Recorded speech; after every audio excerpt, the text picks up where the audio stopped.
अस्सलाम वालेकुम नाज़रीन। प्रोग्राम आज पाकिस्तान के साथ कल पाक फ़ौज के तर्जमान की तरफ से एक ऐसा बयान आया जिसमें कहा गया कि जनाब एफआईआर दर्ज हमारे किसी बंदे पे नहीं आप कर सकते। वो पड़ा है आइन, वो पड़ा है कानून।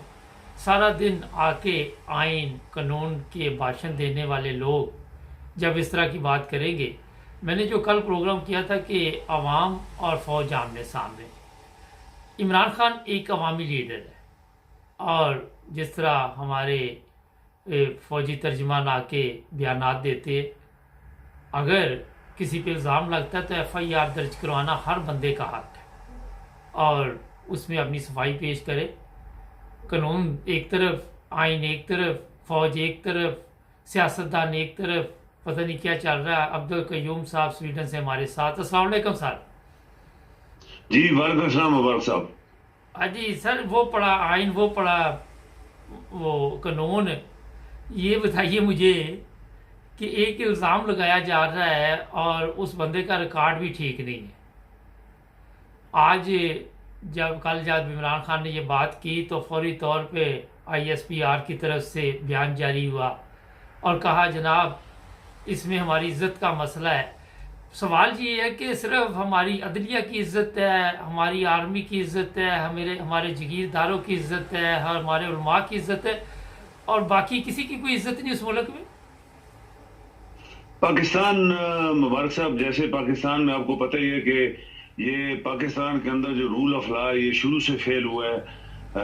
इसमें सबसे बड़ा जो किरदार है वो आपकी अदलिया का है, क्योंकि अदलिया जो है वो लोगों को इंसाफ नहीं दे पाई। अगर अदलिया स्ट्रांग होती जैसे यूरोप में है या तरक्की याफ्ता ममालिक में है तो फिर मेरे ख्याल में कोई भी अदारा, कोई भी शख्स, कोई सियासतदान कानून के खिलाफ नहीं बोल सकता। पाकिस्तान में ये जो अभी हालात डेवलप हो रहे हैं मुबारक, ये पाकिस्तान के लिए बहुत खतरनाक है मुबारक साहब, बहुत खतरनाक है। अगर मसल्ह अफवाज ये समझती है कि उनका कोई शख्स कानून से अबव है, चाहे कोई भी है, चाहे वो सिपाही है, जनरल है, कोई है, तो फिर मुल्क कैसे चलेगा जी? कोई शख्स कानून से अबव नहीं होना चाहिए। अभी आपके सियासतदान जो बैठे, जैसे जरदारी आज भौंक रहा था कि जी वो हम फौज के खिलाफ बयान नहीं देने देते, ये वो शख्स है जो भौंका था। आपको पता है वो 4 स्टार जनरल रईस शरीफ के खिलाफ इसने क्या बकवास किया था कि तुम 3 साल के लिए आते हो, हम हमेशा रहते हैं, हम तुम्हारी ईंट से ईंट बजाएंगे। ये वही जरदारी है जो अभी भौंक रहे। हम आर्मी की बड़ी इज्जत करते हैं। भाई तुम तो मुल्क खा गए हो। तुम्हारे ये चमचे लाहौर वाले जो हराम खोर है पूरा मुल्क खा गए हैं। और बाकी जो मुल्ला, ये आपको पता है कि ये जो लड़का बयान दे रहा है, मुबारक से एक बड़ी खास बात आप नोट करें।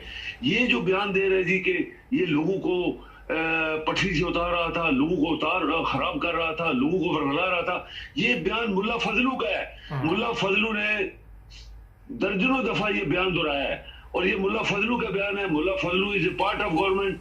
वो सारे मिलके उन्होंने एक वर्षन उसको दी है कि तुम ये बकवास कर देना। तो मुबारक साहब, ये जो कुछ हो रहा है ये पाकिस्तान ना चलने की एक साफ और शफाफ एक रीजन है कि पाकिस्तान आपका नहीं चल रहा। बिल्कुल क्लियर कट एक मैसेज है।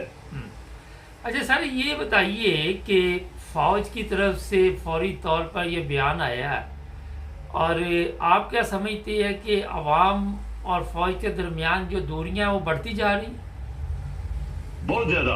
अब देखिए ना, फौज का अदारा किसी के बाप का नहीं है मुबारक साहब, ये बहुत क्लियर बात है। पाकिस्तान की फौज है, पाकिस्तान उसको पैसे दे रहा है। अगर एक शख्स कहता है कि मेरी फौज है तो वो उसके बाप की नहीं है।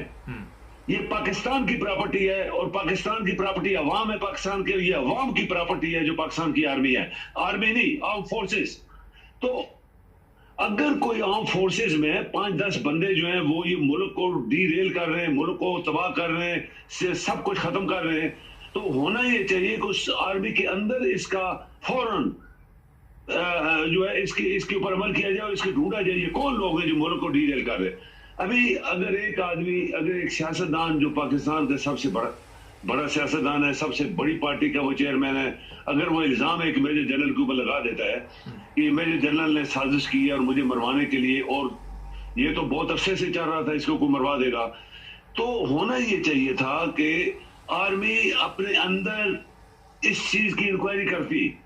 ये क्यों हुआ, क्यों एक मेजर जनरल के ऊपर इल्जाम लगा, वो सर्विस जनरल है, तो अंदर इसका सब कुछ होता, बजाय इसलिए कि टीवी के ऊपर धमकी मार देना। ये तो फिर बात ना बने ना। फिर तो जजेस तो आपके आराम से बैठ के वो पूड़ी और हलवा खा रहे हैं। अच्छा, एक आर्मी के जनरल के ऊपर सिर्फ इल्जाम लगा, वो मेजर जनरल है, वो 4 स्टार जनरल भी नहीं है, तो 4 स्टार जनरल के ऊपर भी इल्जाम अगर लगे तो आर्मी उसको इंक्वायर करे, अंदर उसकी इंक्वायरी करे, चेक करे क्यों ऐसा इल्जाम लगा। क्योंकि फौज पाकिस्तान की फौज है, पाकिस्तान उसको पैसा दे रहा है, वो पाकिस्तान के आइन के नीचे है, वो पाकिस्तान की प्रॉपर्टी है, किसी एक शख्स की प्रॉपर्टी नहीं है। मुबारक साहब, अच्छा, एक बड़ा अहम सवाल है, जिस तरह आजम सवाती ने एक बताया कि मेरे ऊपर इन जो फौज के जवान हैं इन्होंने तशद्दुद किया है, तो आप क्या समझते हैं कि ये पहले भी वाक़यात होते रहे मगर वो उनको डराया धमकाया जाता रहा कि आपने बाहर आके बताना नहीं, मगर आजम सवाती ने जिस तरह बयान दिया कि मैं तो यहाँ तक था कि खुदकुशी कर लूँ, और फिर उसने जुबान खोल दी। जी, जब देखे ना, जब कोई शख्स ये समझता है, जो गुंडे बदमाश होते हैं, जैसे गुंडे बदमाश चोर चक्के आरामखोर, आराम की ओर जब गुंडे बनते हैं तो उनको पता होता है कि ऐसा जो मेरा कुछ नहीं कर सकेगा। वो उस मोहल्ले में, उस शहर में, उस इलाके में वो गुंडा होता है। अगर कोई आदमी ये समझता है कि कानून हमें कुछ नहीं कर सकता, तो वो कुछ भी कर सकते हैं। फिर वो तो आपको नंगा करेंगे, मारेंगे, आपकी तौहीन करेंगे, इंसानियत की तौहीन करेंगे, बकवास करेंगे, अपनी माँ बहनों को भूल के लोगों की इज्जतें लूटेंगे। तो ये सब कुछ हो रहा है ना पाकिस्तान में। अगर मासूम बच्चियों, 2 साल 4 साल 6 साल की बच्चियों की के साथ जो जुल्म हो रहे हैं पाकिस्तान के अंदर, इस्लामिक रिपब्लिक का पाकिस्तान, वहां फौज भी है, वहां पे आपके जजेस भी बैठे हैं, वहां आपके सियासतदान, आरामखोर सियासतदान बैठे हुए हैं, बददियानत आरामखोर मुल्क के दुश्मन सियासतदान आपके हुकूमत में है। ये तमाम पार्टी 15 जो पार्टीज हैं, ये आरामखोर बददियानत पाकिस्तान के दुश्मन, और पाकिस्तान के दुश्मन क्या, ये तो गद्दार हैं। तो अगर ये हुकूमत में है तो मुबारक साहब, आप हर चीज पे सोच सकते हैं कि वो हो सकती है पाकिस्तान में। सर ये बताइए फिर किस आइन की बातें करते हैं, किस कानून की बातें करते हैं? कोई आइन नहीं है। आइन क्या है? आइन तो एक कागज के पुर्जे है ना। तो जियाउल हक साहब ने कहा था, ये कागज के पुर्जे फाड़ के नीचे फेंक दिए। तो ये कागज का पुर्जा है, उसके ऊपर कौन अमल कर रहा है? आप देखेंगे, आपने एक वाकया बयान किया था एक प्रोग्राम के अंदर आपने छोटा सा एक वाकया बयान किया था कि किसी की जमीन थी, मकान था, कोई उसको जाली पेपर बना के खा गया और वकील भी उसके साथ मिल गया। ये एक मामूली सा वाकया है मुबारक साहब, ये इतना मामूली है कि मैं आप पाकिस्तान में 100% ये फ्रॉड हो रहे हैं। 100% गरीबों की जमीनें जब्त की जाती है, जिनके पास पैसा नहीं होता, जो अनपढ़ लोग होते हैं, जो उनको पता होता है ये कुछ भी नहीं कर पाएगा, वकील उसके साथ मिल गए, जज उनके साथ मिल गए, पुलिस उनके साथ मिल गई, वो तो मारा गया ना बेचारा। ये इस्लामिक रिपब्लिक ऑफ पाकिस्तान में ये हो रहा है। अभी आइन क्या चीज है? आइन होता तो आर्म फोर्सेस का कोई शख्स धमकी नहीं दे सकता किसी को, तुमने ऐसे किया हम तुम्हें ऐसे करवा देंगे। ये फौज, आप दुनिया की मिसालें ले ले, चलो आपको याद होगा मुबारक साहब, इंडिया का एक चीफ ऑफ आर्मी स्टाफ जब रिटायर होने वाला था तो उसकी एज का कुछ महीने फर्क था। वो कहते हैं जो मेरा बर्थ सर्टिफिकेट है उसके ऊपर कुछ 6 महीने एज असल तारीख लिखी हुई है, बाद में जो उसको आर्मी में कहीं भर्ती हुआ तो उसकी तारीख कुछ 6 महीने पीछे कर दी किसी ने, या गलत लिखवा दी। वो पीटता रहा, सुप्रीम कोर्ट तक गया, उसकी किसी ने नहीं सुनी थी। मैंने लाइव डिफेंस मिनिस्टर जो एक धोती पहन के घूम रहा था, अट्टा कट्टा सा, बदशकला सा, उसके सामने वो खड़ा था 4 स्टार जनरल, उसने कहा जी मेरे साथ ज्यादती हो रही है, तो उसने कहा आई कांट डू एनीथिंग। बताएं आप जरा मुझे, एक दुनिया की बड़ी फौज, बड़ा मुल्क, उसकी आर्मी के चीफ ऑफ आर्मी स्टाफ 4 महीने 6 महीने उसका केस चलता रहा, सुप्रीम कोर्ट ने रिजेक्ट किया, और उसका डिफेंस मिनिस्टर उसको मिलने के लिए टाइम नहीं दे रहा था। वो भी तो फौज है ना मुबारक साहब। अच्छा सर ये बताइए कि आपने अदलिया की बात की, जब अदलिया को ऊपर से आर्डर आना है, हदायत आनी है, तो फिर ही चीफ जस्टिस ने काम करना है। अब अदलिया वहां पे अगर कोई उनमें से कोई जांच की कोशिश भी करे तो वो इंसाफ नहीं कर सकता, बस वो कोशिश ही नहीं कोई करता। अल्लाह माफ करे वहां पे जो हालात चल रहे हैं। क्या ख्याल है? कोर्ट आपके अंदर पहली बात यह है कि आपके जजेस बिके हुए हैं। ये मुस्लिम लीग नून ने भर्ती किए हुए हैं। शहबाज शरीफ, नवाज शरीफ जो करप्ट हैं, दुनिया के, पाकिस्तान के दुश्मन हैं, पाकिस्तान के गद्दार हैं, उन्होंने, और जरदारी जरदारी को, मुबारक साहब एक बात मेरी सुने, अगर पाकिस्तान में कानून होता, जरदारी उसकी फैमिली को फांसी लग चुकी होती। नवाज शरीफ और ये जो गुंडे हैं लाहौरी, इनके पूरे खानदान को फांसी लग चुकी होती। अगर पाकिस्तान में कानून होता, मुल्ला फजलू ने 75,000 बंदे कत्ल करे, उसको फांसी लग चुकी होती। अगर पाकिस्तान में कानून होता, ये एएनपी वाला जिसका दादा कहता था पाकिस्तान में मुझे दफनाना, उसको फांसी लग चुकी होती। कानून नहीं है मुबारक साहब पाकिस्तान के अंदर, बस बहुत सिंपल जवाब है। अच्छा सर, ये बताइए कि कल से हमारे पास ये खबरें हैं कि पाक आर्मी के टैंक लाहौर वगैरह में नजर आए हैं। ये मैसेज दिया जा रहा है कि हम किसी वक्त भी आ सकते हैं। देखो ना, अभी वही पावर वाली बात आ गई ना। पावर किसके पास है? पावर तो हम सिर्फ आर्मी है ना, बाकी नेवी, आपकी एयरफोर्स कभी देखा है आपने कभी सड़कों के ऊपर घूमती हुई? एयरफोर्स की कितनी पावर है, नेवी की कितनी पावर, पूरी उन्होंने समुद्र संभाला हुआ है। लेकिन सिर्फ आर्मी के टैंक बाहर आ गए। क्यों आ गए भाई? क्या पाकिस्तान की, ये जो लोग अंदर पाकिस्तान में रह रहे, क्या इंडिया के लोग हैं? ये इसराइल के लोग हैं कि कोई बात करें तो टैंक आ जाए? क्यों आ रहे हैं टैंक? कौन उनको भेज रहा है? तो पाकिस्तान का आइन नहीं चल रहा ना मुबारक साहब। यही तो हम कह रहे हैं 75 साल से कि पाकिस्तान नहीं चल रहा।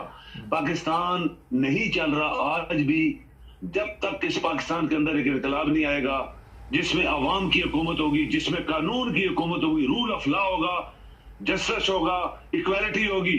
ये अंग्रेजी के अल्फाज हैं, लेकिन पाकिस्तान में आज तक ये चीजें नहीं अपनाई गई, ना ये चीजें लागू की गई, और पाकिस्तान एक बेराह रवि एक रास्ते पे चल पड़ा है। इसी तरह जिस तरह एग्जैक्टली लोग कहते हैं कि एक ऐसी कश्ती जिसका नेविगेटर खराब हो गया और बेराह रवि पे समुद्र में घूम रहा है, उसको पता ही नहीं मैंने जाना किधर है।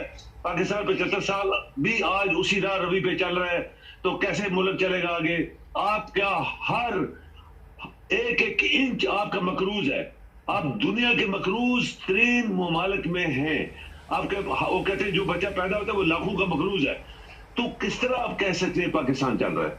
किस तरह कह सकते हैं? कानून अगर होता तो आपके जजेस, सबसे बड़ी पावर है जजेस के पास। जज बड़े बड़े लोगों को खड़ा करते हैं, इधर आओ मेरे सामने, हलवा पूरी खा के बैठे हुए हैं। नहीं, मगर उनको बहुत सहूलियात पाकिस्तान गरीब मुल्क ने दी हुई है मुबारक साहब। उनके पास गाड़ियां, कोठियां, बंगले, नौकर चाकर, बच्चे अमेरिका में पढ़ रहे हैं, यूरोप में पढ़ रहे हैं। उनको कोई फिक्र नहीं है पाकिस्तान की, ना कानून की, ना अवाम की हकूक को बचाने के लिए।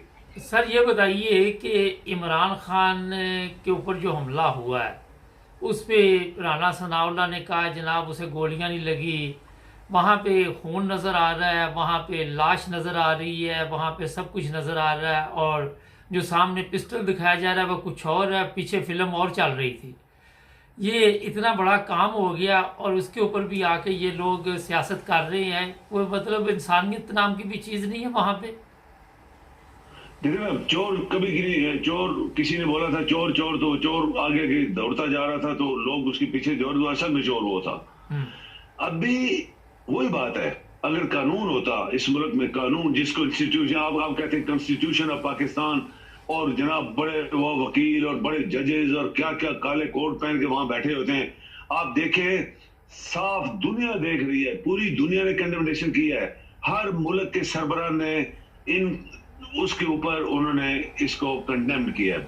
दुनिया का कोई मुल्क नहीं बचा जिन्होंने कंडेम नहीं किया। तो क्या वो पागल हैं? क्या उन्होंने हवाई किस्म की बात सुन के उन्होंने सब लाइव देखा है? साफ जाहिर है कि इमरान की हुकूमत को खत्म किया गया। किसने खत्म कराया? मैंने और आपने तो नहीं करवाया ना। हम तो यूरोप बैठे यहाँ पे आम पाकिस्तानियों की तरह यहाँ पे इज्जत की रोटी सिर्फ खा रहे हैं, बाकी इज्जत की जिंदगी गुजार रहे हैं। जो पाकिस्तान के अंदर लोग हैं उनको पता है ना, 22 करोड़ लोगों को किसने उसको उठवाया था? रातों रात जजेस दौड़े थे, सारे लोग दौड़े थे, उसको उठा के हुकूमत खत्म की। और आज उसको मरवाने के लिए कौन उसको मरवा रहा है?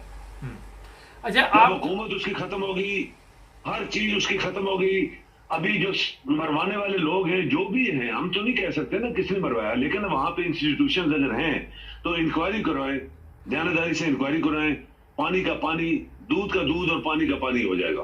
परवेज लाई, आप क्या देख रहे हैं कि इमरान खान का साथ छोड़ रहा है, खड़ा है साथ, या मुनाफिक कर रहा है? मुबारक साहब, मैं आपको बताऊं कि लोग ये कहते हैं, ये जो चौधरी को, इनका नाम चौधरी ना लगा है, ये चौधरी, मुझे चिड़ असल में एक बात से बड़ी चिड़ है, ये जो चौधरी राजे शेर लिखते हैं ना, ये सासे कमतरी में मुब्तला होते हैं और मैं इनको पसंद नहीं करता पहले दिन से। देखें, ये जो परवेज अलाई है या शुजात हुसैन है, जिसको अल्लाह ताला ने इतनी बड़ी सजा दी है कि वो 10 बातें करे तो एक बात समझ नहीं आती, ये बहुत बड़ी सजा है। तो मुबारक साहब, ये बहुत बड़ी सजा है, बहुत बड़ी सजा। इसी तरह एक पीर, आपका एक पीर वहां पे एक टीवी पे चल रहा है, जो उसकी बात करे तो बंदे को क्या आ जाती है। वो बड़े बड़े लोग वहां बैठे हैं ना पाकिस्तान में, ये लोग कभी किसी के वफादार नहीं रहे, जो असल मेरी बात है।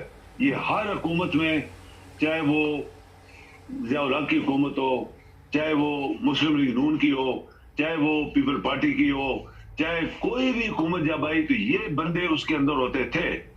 ये अच्छा, जब मार्शल लॉ लगे ये बंदे वहां पे होते थे, ये मुशर्रफ साहब के साथ भी थे। ये किसी के वफादार नहीं है, ये लोग अंदर से मुनाफिक है, ठीक है ना। और ये इसी तरह, ये जिस अल्लाह ताला कहते हैं मुनाफिक जो होते हैं उनका 2 चेहरे होते हैं, वो अंदर से और होते हैं, बाहर से और होते हैं। ये वही लोग हैं। खान साहब, ये खान में नहीं बोलूंगा, इमरान खान ने बड़ी गलतियां की हैं। मैंने आपको 1-2 प्रोग्राम में कहा था कि ये बंदा 3.5 साल में इसने कुछ नहीं सीखा था, इसने बड़ी बड़ी गलतियां की हैं। अगर गलतियां ना करता तो चीफ ऑफ आर्मी स्टाफ को क्यों एक्सटेंशन दी, जबकि पीछे इतने काबिल जनरल बैठे हुए थे, किसी एक में से उसको चीफ ऑफ आर्मी स्टाफ बना देता। उनका हक मारा गया। इसी तरह आज भी ये जो इसको बनाया गया है, ये मैंने जो आपने बात की, मैं भी ऐसे ही समझता हूँ कि इसके साथ ये लोग अंदर से इमरान खान के साथ नहीं है। ये लोग जो हैं वे इसके साथ पीपल पार्टी के साथ और मुस्लिम लीग नून के साथ इन्होंने जिंदगी का एक हिस्सा गुजारा हुआ है। ये मुनाफिक लोग हैं और किसी भी टाइम इमरान को ये धोखा दे सकते हैं। सर ये बताइए, पंजाब पुलिस को किस नजर से आप देख रहे हैं, क्योंकि मुझे तो उन पे भी इत्मीनान नहीं है। पंजाब पुलिस भी तो देखिए ना, पंजाब पुलिस अभी कितने साल ये मियास गटर चोर जो है, गटर चोर, इन्होंने हुकूमत की हुई है, वहां पे जबरदस्ती की हुई है, बेईमानी से की है, जैली वोटों से की है, धोखाधड़ी से की है और डंडे के जोर से की है। पंजाब पुलिस की डंडे से जोर से की है। ये पंजाब पुलिस थी ना, मई में जब वहां पे इस्लामाबाद में लाहौर के निहत्ते लोग, मुहिब्बे वतन लोग, औरतें, मर्द, बच्चे, बूढ़े वहां पे एक आम जलसे में हिस्सा लेने गए थे। एक प्रोटेस्ट था, जिस तरह जालमाना सलूक उनके साथ किया गया, तो आप लोगों ने कहा कि ये इसराइल लग रहा था या मकबूजा कश्मीर लग रहा था इस्लामाबाद। तो जब अपने ही पुलिस के लोग अपने ही माँ बाप, बहन भाइयों और भतीजों या बाप या रिश्तेदारों के ऊपर इस तरह जुल्म करेंगे, तो फिर पुलिस किसकी थी? पाकिस्तान की। किसकी थी? पंजाब की। तो ये पंजाब में जितने पुलिस के बढ़ते हैं सब सिफारशी हैं, ये गुलू बट हैं सारे, और ये लोग प्रोफेशनल नहीं है, ये सिफारिश से भर्ती किए गए।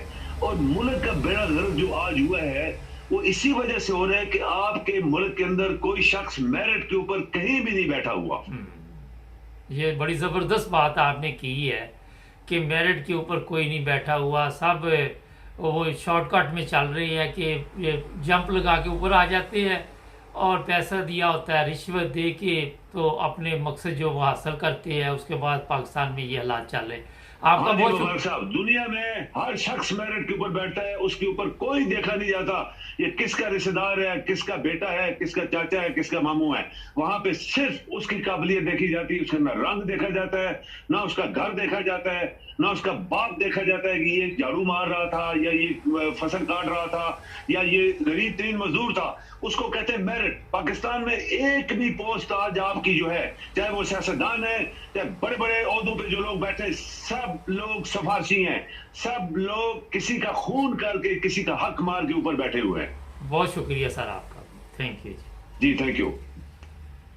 नाज़रीन, ये बड़ी एक अहम बात है आखिर पे, जब आपके बंदे ही नहीं मेरिट पे ऊपर आए। कौन सा आइन, कौन सा कानून, कौन सी कहानियां लोगों को आके सुनाते हैं आप लोग।